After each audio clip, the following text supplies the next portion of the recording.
Hi friends, அஸ்ஸலாமு அலைக்கும். என்னோட ஸ்டைலில் வட்டலை இப்போ எப்படி செய்யலான்னு பார்க்கலாம். நான் ஒரு முட்டைக்கு 5 முந்திரி பருப்பு கணக்கு பண்ணி இப்போ 7 முட்டைக்கு செய்ய போகிறேன்.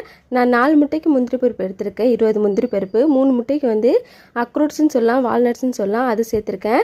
ஒரு முட்டைக்கு 3 சேர்த்து 2 வால்நட் சேர்த்துட்டு 10 நிமிஷம் ஊற வச்சுட்டு மிக்ஸி ஜாரில் கொடுத்துட்டு 2 ஏலக்காய் வந்து பிச்சு போட்டுக்கோங்க. உள்ளார உள்ள விதையை மட்டும் போட்டுட்டு 1/2 கப் வந்து பால் ஊற்றி நல்லா நைஸாக அரைச்சிக்கோங்க. இன்னொரு பெரிய கப் எடுத்துகிட்டு 7 முட்டையை நான் ஒன்றாவே சேர்த்துக்கிட்டேன். புது முட்டைனால நான் செக் பண்ணாமல் சேர்த்துக்கிட்டேன். நீங்கள் செக் பண்ணி ஊற்றி பார்த்துட்டு அதுக்கப்புறம் ஊற்றிக்கோங்க.